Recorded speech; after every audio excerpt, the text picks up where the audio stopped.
अस्सलाम वालेकुम स्टूडेंट्स। मेरा नाम ज़ीशान महमूद है और आप देख रहे हैं Zeeshan Mahmood academy YouTube channel. Students, आज हम 9th क्लास फ़िज़िक्स के चैप्टर नंबर 3 के तमाम न्यूमेरिकल 1 बाय 1 सॉल्व करेंगे। आप लोगों से गुजारिश है कि आपके जानने वालों में या आपके रिलेटिव्स में, आपके दोस्तों में कोई ऐसे बच्चे जिनको फ़िज़िक्स मुश्किल लगती है या उनको फ़िज़िक्स समझ नहीं आती, न्यूमेरिकल समझ नहीं आते, उनके साथ ये वीडियो शेयर करें ताकि ज़्यादा से ज़्यादा बच्चों को फ़ायदा हो सके। 3.1 है हमारे पास। इसमें कहा गया है a force of 20 newton moves a body with an acceleration of 2 minute per second square, what is its mass. कि एक फोर्स 20 न्यूटन की फोर्स जो है वो एक बॉडी को मूव कर रही है और एक्सीलरेशन जो है वो 2 मीटर पर सेकंड स्क्वायर जो है वो क्रिएट हो रही है। व्हाट इज इट्स मैस, तो इसका मैस क्या होगा। हमें दो चीज़ें गिवन है, एक फोर्स 20 न्यूटन और एक्सीलरेशन जो है वो 2 metre per second square. Mess जो है वो हमने फाइंड करना है। 3.1 का गिवन डाटा जो है हमने ड्रॉ कर लिया है बोर्ड पे। इसमें हमारे पास फोर्स जो है वो 20 न्यूटन है, एक्सीलरेशन जो है वो 2 मीटर पर सेकंड स्क्वायर है और मैस जो गिवन है वो हमने फाइंड करना है।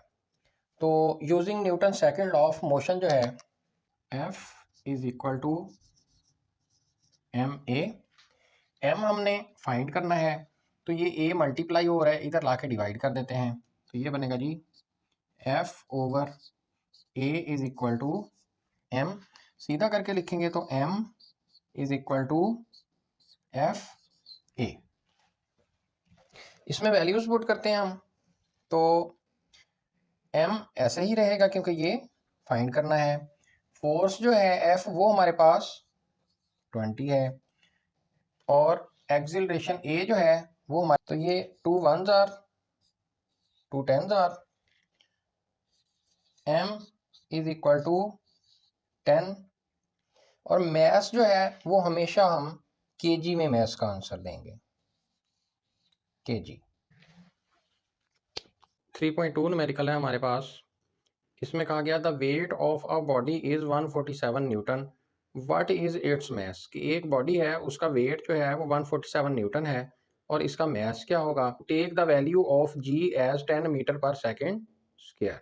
3.2 न्यूमेरिकल का हमने गिवन डाटा जो है बोर्ड पर ड्रॉ कर लिया है।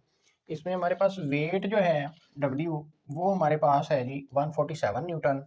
Acceleration due to gravity, G की वैल्यू ये हमें ज़बानी भी याद होनी चाहिए, 10 metre per second square. Mess जो है m वो हमने फाइंड करना है, तो यहाँ पर जो है हम वेट का फार्मूला लगाएंगे, W is equal to M G. तो ये m हमने फाइंड करना है, m एक साइड पर रहेगा, ये g जो है वो दूसरी साइड पर ले आएंगे, तो ये g इसके साथ मल्टीप्लाई हो रहा है, इधर आके ये डिवाइड हो जाएगा, तो ये बनेगा W over g is equal to m। इसको घुमा लेंगे, m is equal to W over G. इधर भी ऐसा ही था, m जो है वो इज इक्वल टू था W ओवर जी के, अब भी सेम ही है, m is equal to W over G. W की वैल्यू है 147, 147 डिवाइड बाय G की वैल्यू है 10। इसको जब हम डिवाइड करेंगे तो ये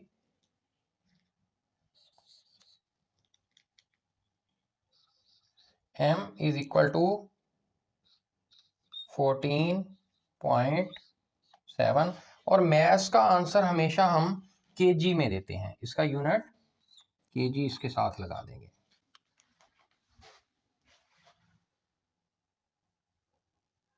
3.3 न्यूमेरिकल है हमारे पास। इसमें कहा गया है how much force is needed to prevent a body of mass 10 kg from falling. कि एक बॉडी जो है उसका मैस जो है वो 10 kg है, तो कितनी फोर्स रिक्वायर्ड होगी उसको नीचे गिरने से बचाने के लिए। 3.3 का जो गिवन डाटा है वो हमने ड्रॉ कर लिया है। इस न्यूमेरिकल में हमारे पास मैस जो है वो 10 kg गिवन है, एक्सिलरेशन जो है वो हमारे पास 10 मीटर पर सेकंड स्क्वायर है, फोर्स जो है F ये हमने फाइंड करनी है। तो हम Newton second law of motion जो है वो यूज़ करते हैं। तो ये हमारे पास होता है जी F is equal to ma, और ये F हमने फाइंड करना है, ये इधर ही रहेगा। मैस जो है वो 10 है, मल्टीप्लाई, ये मल्टीप्लाई खा रहे हैं, तो एक्सेलरेशन जो है वो भी हमारे पास 10 है।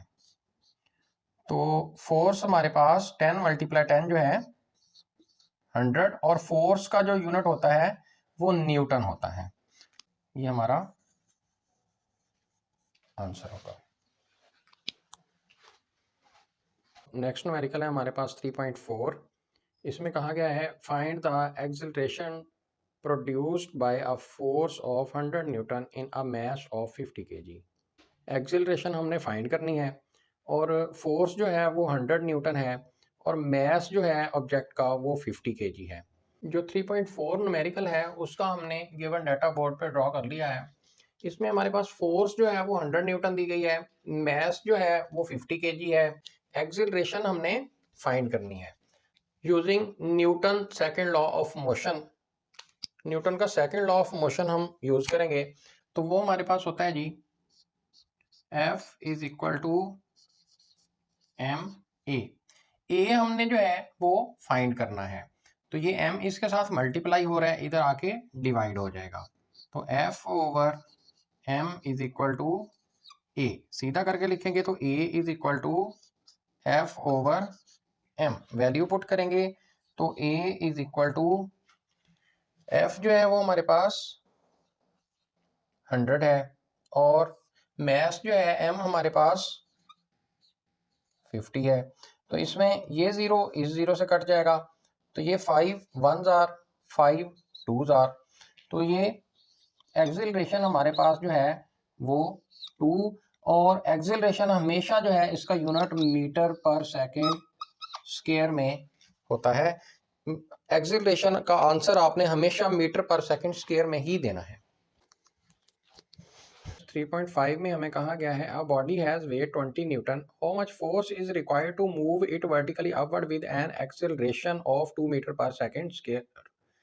कि एक बॉडी है उसका वेट जो है वो 20 न्यूटन है, कितनी फोर्स रिक्वायर्ड होगी कि उसको सीधा ऊपर की तरफ खींचा जा सके, और जो एक्सेलरेशन है वो 2 metre per second square produce हो। 3.5 का डाटा जो है वो हमने बोर्ड पे ड्रॉ कर लिया है। इसमें हमारे पास वेट जो दिया गया है वो 20 न्यूटन है। ये एक ऑब्जेक्ट है, इसका वेट जो है वो 20 न्यूटन है। इसी तरह एक्सेलरेशन जो है वो 2 metre per second square produce हो रही है।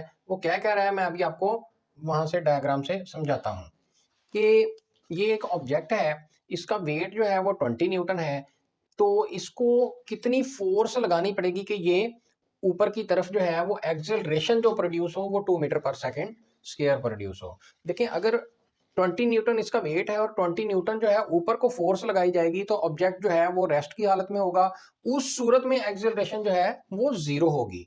लेकिन यहाँ पर हमें एक्सेलरेशन जो कहा गया है वो 0 नहीं कहा गया, वो कहा गया है कि कितनी फोर्स ऊपर की तरफ लगाई जाए कि ये जो एक्सेलरेशन है वो 2 मीटर पर सेकेंड स्क्वायर जो है वो प्रोड्यूस हो। इट मींस कि ऑब्जेक्ट का जो वेट है, वेट फोर्स जो है वो कम है, और टेंशन फोर्स जो है वो ज्यादा है वेट फोर्स से।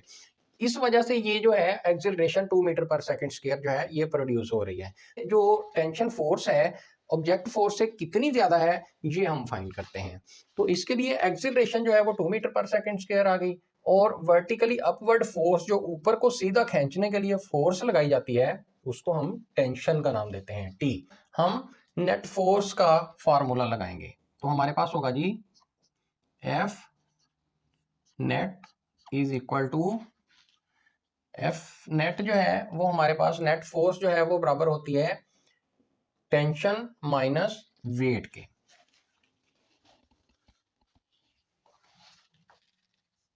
टेंशन माइनस वेट के बराबर होती है। तो हमने टेंशन चूंकि फाइंड करनी है, तो ये वेट इधर माइनस हो रहा है, इस साइड पे आके ये प्लस हो जाएगा। तो ये F net plus weight is equal to tension. इसमें हम वैल्यूज पुट कर देंगे। जो एफ नेट है वो हमारे पास बराबर होता है एम ए के इक्वल प्लस जो वेट है एम जी के इक्वल होता है इज इक्वल टू टी। तो ये देखिए दोनों में एम कॉमन आ रहा है, तो एम हम कॉमन ले लेंगे, बाकी बचेगा हमारे पास A plus G is equal to T. इसको सीधा करके लिखेंगे तो T is equal to M into A plus G. तो इसको हम जो है इसको इक्वेशन नंबर 1 का नाम दे देते हैं। तो स्टूडेंट्स यहाँ पर जो है बाकी सारी वैल्यूज तो हैं लेकिन m की वैल्यू नहीं है, तो m की वैल्यू पहले निकालेंगे। तो m की वैल्यू निकालने के लिए m हमारे पास बराबर होता है जी m is equal to w over g के। तो इसमें हम जो है वो वैल्यूज पुट करते हैं, तो ये m is equal to w जो है वो हमारे पास 20 है, g जो है वो हमें g की वैल्यू हमें पता होती है, वो 10 मीटर पर सेकेंड होती है।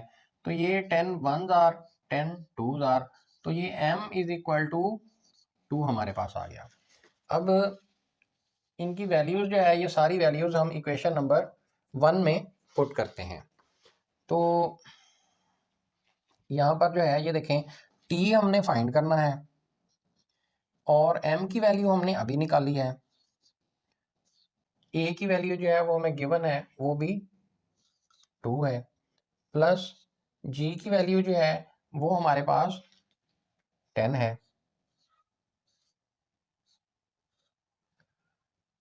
तो इसको सॉल्व करेंगे तो ये t इज इक्वल टू ये बाहर 2 बचा हमारे पास एज इट इज, और ये 10 प्लस 2 जो है ये 12 होता है। तो ये t टेंशन जो है ये हमारे पास 12 2s आर 24, और ये टेंशन जो है ये एक किस्म की फोर्स होती है। तो फोर्स जो भी होती है उसको हम न्यूटन में उसका आंसर देंगे। तो ये ऊपर की तरफ जो है वो 24 न्यूटन फोर्स लगाई जाएगी, तो एक्सिलरेशन जो है वो 2 metre per second square produce होगी। ये हमारा आंसर होगा। यहाँ पर इसके साथ आपने ये केजी जरूर लगा लेना है, क्योंकि मैथ जो है वो मैंने आपको बताया है कि मैथ हमेशा हम जो है वो केजी यानी कि किलोग्राम में मैथ शो करते हैं। तो 3.6 में हमें जो है वो कहा जा रहा है 2 masses 52 kg and 48 kg are attach to the end of a string that passes over a frictionless pulley. Find the tension in the sting and acceleration in the bodies when both our masses are moving vertically. कि 52 kg और 48 kg दो message जो हैं वो एक रस्सी के साथ जो है एक पुली के जरिए, रस्सी या तार कोई भी इस तरह की चीज है उसके साथ जो है वो पुली के जरिए ऐसे लटकाए गए हैं कि वो वर्टिकली एक दूसरे के साथ जो है वो मूव कर रहे हैं, यानी कि एक ऊपर जाता है तो दूसरा नीचे नीचे की तरफ आता है। तो हमने इसमें टेंशन फाइंड करनी है, स्ट्रिंग की रस्सी की जो है वो टेंशन फाइंड करनी है। 3.6 का जो गिवन डाटा है वो हमने यहाँ पर ड्रॉ कर लिया है, और इसके साथ मैंने जो है आपको समझाने के लिए एक डायग्राम भी बनाई है। दो मैसेज हैं जो वर्टिकली जो है वो मूव कर रहे हैं, यानी कि एक जो है वो ऊपर की तरफ मूव कर रहा है तो दूसरा जो है वो नीचे की तरफ मूव कर रहा है। दो मैसेज हैं और पुली के जरिए जो है ये एक दूसरे के साथ जुड़े हुए हैं और ऊपर और नीचे की तरफ मूव कर रहे हैं। तो इसमें हमारे पास जो है इनको हमने M1 और M2 का नाम दे दिया है। M1 हमारे पास जो है ये वाला ये 52 kg है, और ये M2 जो है ये हमारे पास 48 kg है। ये हमारे पास गिवन है, और हमने फाइंड क्या करना है, हमने टेंशन फाइंड करनी है और एक्सिलरेशन जो है ये दो चीजें हमने फाइंड करनी है। तो सबसे पहले हम टेंशन फाइंड करते हैं। तो टेंशन फाइंड करने के लिए हमारे पास जो फार्मूला है वो आपने जो है जरा ध्यान से देखना है और आपने इस फार्मूले को याद कर लेना है। तो T is equal to 2 into M1 M2 divide by M1 plus M2 multiply by G। 2 into M1 M2 divide by M1 plus M2 multiply by G। तो इसमें जो है वो वैल्यूज पुट करते हैं, तो ये 2 मल्टीप्लाई M1 जो है हमारे पास वो 52 है, मल्टीप्लाई M2 जो है हमारे पास वो 48 है, डिवाइड बाय M1 हमारे पास 52 प्लस m2 जो है वो हमारे पास 48 और ये मल्टीप्लाई हो रहा है, g की वैल्यू हमारे पास होती है जी 10। तो ये t इज इक्वल टू 49920। ये ऊपर वाली चारों वैल्यूज को मल्टीप्लाई करने से हमारे पास 49920 और नीचे वाली जो है वो 100 आ गया हमारे पास। t इज इक्वल टू 499.2 आ गया। तो इसको राउंड ऑफ करेंगे तो t हमारे पास अप्रॉक्सीमेटली 500 और टेंशन के साथ मैंने आपको बताया था ये एक फोर्स होती है, तो इसके साथ न्यूटन लगाते हैं। नंबर 2 जो है एक्सिलरेशन, ये फाइंड करने के लिए हमारे पास जो फार्मूला है वो है जी हमारे पास a is equal to m1 minus m2 divide by m1 plus m2 multiply by g। तो m1 हमारे पास 52 और m2 हमारे पास 48 divide by m1 52 plus 48 multiply by 10। तो ये 52 में से 48 निकालेंगे तो ये ऊपर 4 नीचे 100 मल्टीप्लाई बाय 10। तो ये देखें 10 1s आर 10 10s आर, तो ये बना हमारे पास जी 4/10।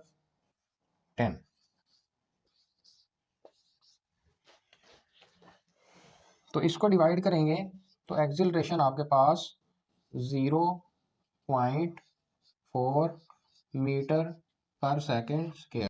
एक्सिलरेशन का आंसर हम हमेशा जो है वो मीटर पर सेकेंड स्क्वायर में ही लेंगे। इसका यूनिट आपने याद कर लेना है,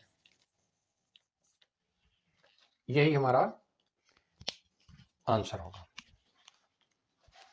3.7 में हमें कहा गया है to message 26 kg and 24 kg are attached to the end of a string which passes over a frictionless pulley. 26 kg is laying over a smooth horizontal table. 24 Newton mass is moving vertically downward. Find the tension in the string and the acceleration in the bodies. दो message दिए गए हैं 26 kg और 24 kg। तो एक जो है table के ऊपर है, दूसरा जो है वो पुली के जरिए नीचे स्ट्रिंग के साथ लटकाया हुआ है। तो हमने दो चीजें फाइंड करनी है इसमें, टेंशन और एक्सिलरेशन। मैं आपको डायग्राम के जरिए इसको थोड़ा सा एक्सप्लेन करता हूं, आपको न्यूमेरिकल जो है वो इजीली समझ आ जाएगा। 3.7 जो है इसमें हमारा ये सेकंड केस है। सेकंड केस के और फर्स्ट केस के फार्मूले जो है वो चेंज हैं और इसमें थोड़ा सा चेंज है। उसमें वेट जो है वो दोनों वर्टिकली मूव कर रहे थे, एक यहाँ पर ऊपर मूव कर रहा था, दूसरा नीचे। जबकि इस सेकंड केस में एक जो है आपके पास मैस जो है वो टेबल पर पड़ा हुआ है, एक ऑब्जेक्ट टेबल पर है और दूसरा जो है वो पुली के जरिए नीचे लटक रहा है। तो इसमें और उसमें फार्मूलाज जो है वो आपके चेंज होंगे। तो इसमें ये देखें M1 जो है 26 kg ये टेबल पे पड़ा हुआ है और ये अलोंग एक्स एक्सिस जो है ये मूव कर रहा है, और दूसरा जो है ये नीचे स्ट्रिंग के जरिए लटकाया हुआ है M2 24 न्यूटन जो है इसका मैस है, और ये जो है अलोंग वाई एक्सिस जो है ये मूव कर रहा है। तो इसमें हमारे पास जो है M1 26 kg, M2 जो है वो 24 kg। दो चीजें हमने फाइंड करनी है, टेंशन और एक्सिलरेशन। तो इसमें टेंशन फाइंड करने का हमारे पास जो फार्मूला है, tension T is equal to M1 multiply M2 divide by M1 plus M2 multiply by G। First case में हमारे पास जो फार्मूला था उसमें यहाँ पर 2 यूज होता था, लेकिन यहाँ पर अब जो है वो 2 यूज नहीं हो रहा। तो हम इसमें जो है वो वैल्यूज पुट करते हैं। तो M1 जो है वो हमारे पास 26 है, मल्टीप्लाई M2 जो है वो हमारे पास 24 है, 26 प्लस 24 मल्टीप्लाई बाय 10। तो ये जो ऊपर वाली तीनों हैं इनको आपस में हम मल्टीप्लाई करवा देंगे। इन तीनों को मल्टीप्लाई करवाने से 6240, इन दोनों को प्लस करने से 50 आ गया। इनको आपस में डिवाइड करेंगे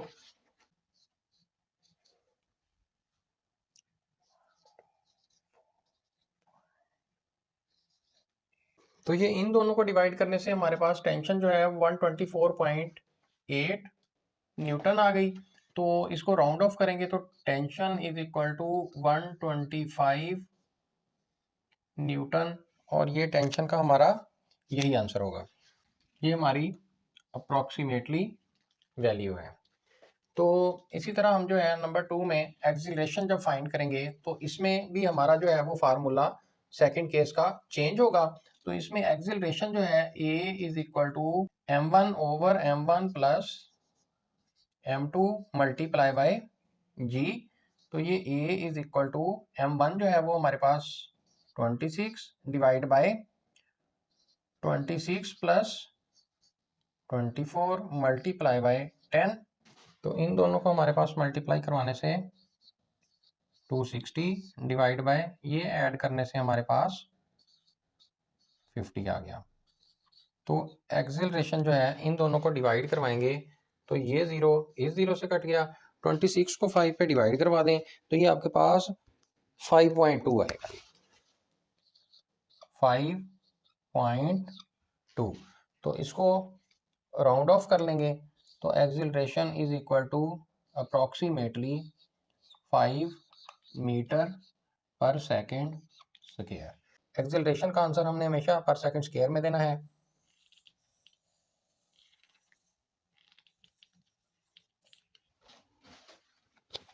थ्री पॉइंट एट में पूछा गया है how much time is required to change 22 newton second momentum by a force of 20 newton. Time जो है वो हमसे पूछा गया है, चेंज इन मोमेंटम जो है वो 22 न्यूटन सेकेंड है और फोर्स जो है वो 20 न्यूटन है। 3.8 में हमारे पास जो है change in momentum P F minus P आई, इसको चेंज ऑफ मोमेंटम को पी एफ माइनस पी आई से शो करते हैं। ये आपने पीछे चेंज ऑफ मोमेंटम का टॉपिक जो है ये पढ़ा है। तो ये चेंज ऑफ मोमेंटम जो है वो 22 न्यूटन सेकेंड गिवन है, फोर्स जो है वो हमारे पास 20 न्यूटन गिवन है और टाइम हमने फाइंड करना है। तो इसमें चेंज ऑफ मोमेंटम का जो फार्मूला हमारे पास लगेगा, force is equal to change of momentum P F minus P I divide by time. तो ये टाइम हमने फाइंड करना है, ये इधर डिवाइड हो रहा है, इधर आके इसके साथ मल्टीप्लाई हो जाएगा और ये एफ जो है फोर्स इधर मल्टीप्लाई हो रहा है, ये इधर आके डिवाइड हो जाएगा। ये इसकी जगह पर आ जाएगा, ये इसकी जगह पर आ जाएगा। तो ये हमारे पास T is equal to P F minus P I divide by F. तो ये T is equal to P F minus P I की वैल्यू हमारे पास 22 न्यूटन सेकेंड है, 22 डिवाइड बाय एफ जो है हमारे पास वो 20 है। तो इन दोनों को डिवाइड करने से 1.1 सेकेंड। 3.9 में हमें कहा गया है how much is the force of friction between a wooden block of a mass 5 kg and the horizontal marble floor. The coefficient of friction between wood and the marble is 0.6।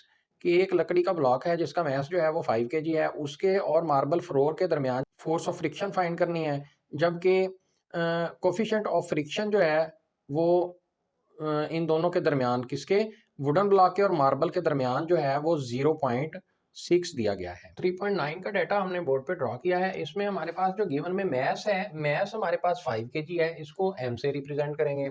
Coefficient of friction, coefficient of friction जो होता है इसको mu से represent करते हैं, तो ये हमारे पास 0.6 है। Force of friction F S से रिप्रेजेंट करेंगे, चैप्टर में ये बात जो है वो हमने पढ़ी भी है। तो फोर्स ऑफ फ्रिक्शन जो है एफ एस से रिप्रेजेंट करेंगे और यही हमने फाइंड करनी है। तो फोर्स ऑफ फ्रिक्शन का जो फॉर्मूला होता है वो हमारे पास होता है जी F S is equal to mu R. R जो है वो यहाँ पर नॉर्मल वैल्यू को रिप्रेजेंट कर रहा है, इधर हम रीजन भी दे देंगे, R is equal to M G. R की जगह पर हम एम जी जो है ये पुट कर देंगे। Force of friction is equal to mu mg। तो force of friction is equal to mu की वैल्यू जो है वो 0.6 है, मल्टीप्लाई मैस जो है m हमारे पास 5 है, 5 kg है, मल्टीप्लाई g जो है उसकी वैल्यू हमें ऑलरेडी पता होती है, ये हमने ज़बानी याद करनी है, 10 मीटर पर सेकंड स्क्वायर। तो ये F S is equal to, तीनों को मल्टीप्लाई करवाएंगे तो 30, फोर्स ऑफ फ्रिक्शन हमारे पास 30, और ये फोर्स के साथ हमेशा न्यूटन लगाते हैं। 3.10 में हमें कहा गया है how much centripetal force needed to make a body of mass 0.5 kg to move in a circle of radius 50 centimetre with the speed of 3 metre per second. Centripetal force F C जो है वो हमने यहाँ पर find करना है, और मास जो है वो 0.5 kg दे दिया गया है, और रेडियस जो है सर्कल का वो 50 सेंटीमीटर है। इसको हम सेंटीमीटर को अपने स्टैंडर्ड यूनिट मीटर में कन्वर्ट करेंगे। इसी तरह स्पीड जो है वो 3 मीटर पर सेकंड ये गिवन है हमें। 3.10 में हमारे पास जो मास है वो 0.5 kg है, रेडियस ऑफ सर्कल जो है वो 50 सेंटीमीटर दिया गया है, इसको मीटर में कन्वर्ट करेंगे तो 50 को 100 से डिवाइड कर देंगे तो 0.5 मीटर आ जाएगा, ऐसे ये मीटर में कन्वर्ट हो जाएगा। स्पीड जो है वेलोसिटी वो हमारे पास 3 मीटर पर सेकंड है, और सेंट्रीपेटल फोर्स जो है एफ सी वो हमने फाइंड करनी है। तो इसको सॉल्व करने के लिए सेंट्रीपेटल फोर्स का जो है वो हमारा फार्मूला लगेगा, वो है जी हमारे पास F C is equal to M V square divide by R. तो ये F C is equal to M जो है वो हमारे पास 0.5 है, मल्टीप्लाई वी जो है, वी हमारे पास 3 मीटर पर सेकंड है, तो ये वी हमारे पास 3 और इसका स्क्वायर है फॉर्मूले में, तो स्क्वायर ले लेंगे, डिवाइड बाय आर जो है हमारे पास वो हमने मीटर में कन्वर्ट किया था तो 0.5 मीटर आया हुआ है, 0.5। तो ये F C is equal to, ये देखें ये 0.5 इस 0.5 से कट गया, तो 3 का स्क्वायर लेंगे तो ये 9, और एफ सी जो है एक फोर्स है, तो फोर्स हमेशा हम न्यूटन में इसका आंसर देते हैं।